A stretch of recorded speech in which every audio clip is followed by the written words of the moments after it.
en welkom bij Boeien. Mijn naam is Paula en ik ben vandaag weer in het Limburgs Museum in Venlo. Het is vandaag zondag, bijna 11 uur. Dus het is best wel vroeg voor op een zondag. Want we hebben vandaag een les van het Museum Jeugduniversiteit. Dan hoor ik je denken, school op zondag. Ja, dat was ook mijn eerste reactie. Maar het schijnt best wel leuk te zijn. En ik ben heel erg benieuwd, want we krijgen vandaag van alles te horen over Romeins eten. Hoe aten de Romeinen, met wat voor spullen deden ze dat. En dan denk ik, ja, boeien, waarom is dat belangrijk? Maar het schijnt dus best wel belangrijk te zijn, want Manon heeft haar werk ervan gemaakt. Dus ik ga zo meteen Manon nog even wat vragen stellen. Ik ga het college bijwonen en dan kom ik zo meteen hopelijk bij jullie terug. Ja, met het antwoord. Boeit het of boeit het eigenlijk toch niks?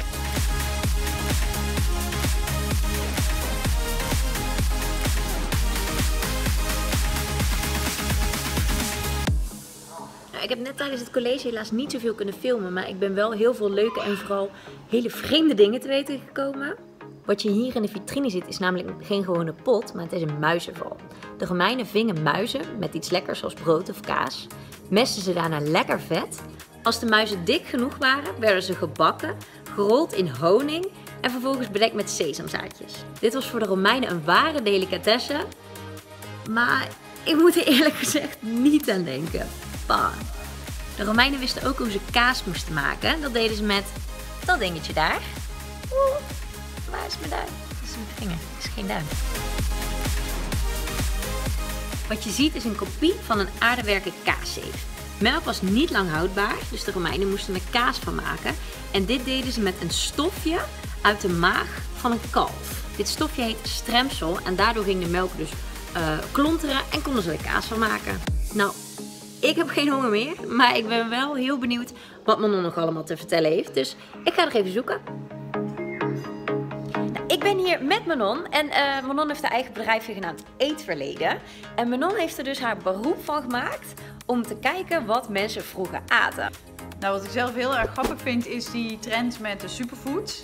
Die zie je echt heel erg veel. Die kennen we allemaal. Die kennen we zeker allemaal. En als je dan naar het Romeinse eetpatroon kijkt, ja, dat is één groot superfood menu zou je kunnen zeggen. Manon, we hadden vandaag dus een college over de eetgewoontes van de Romeinen. Maar wat boeit dat eigenlijk dat we dat weten?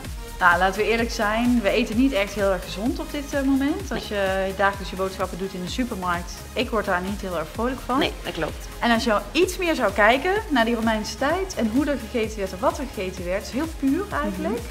Ja, ik zou zeggen heel normaal. Ja. Daar kunnen we eigenlijk ontzettend veel van leren. Nou, dan ben ik ook wel benieuwd als we het toch over superfoods en trends hebben. Nu heb je bijvoorbeeld My Killer Body Motivation en we kennen allemaal Sonja Bakker en Rens Kroes. Deden de Romeinen daar ook aan? Ja en nee, zou je kunnen zeggen. De meeste mensen die hadden geen keuze. Die diëten eigenlijk iedere dag, zou je kunnen zeggen. En rijken waren zich daar soms wel bewust van, maar dat was niet zoals ze nu meer naar hun uiterlijk kijken, maar die keken meer naar hun innerlijk. Dus hoe krijg je eigenlijk een gezond lichaam van binnenuit? Dus verplicht diëten, dat is goed dat we dat nu niet meer hoeven doen.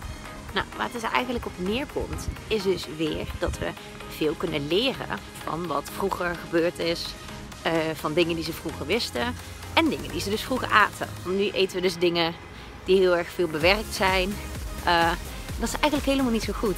En wat ik ook wel grappig vind is dat je dus nu die superfoods zoals moerbeien en dat we dingen zoeten met honing, dat de Romeinen dat dus ook al deden. Dus je ziet echt wel weer zo'n patroontje terugkomen. Dat is natuurlijk heel erg leuk. Nou jongens, dit was hem dan alweer. Heel erg bedankt voor het kijken. Doe even een duimpje omhoog als je het een leuke video vond.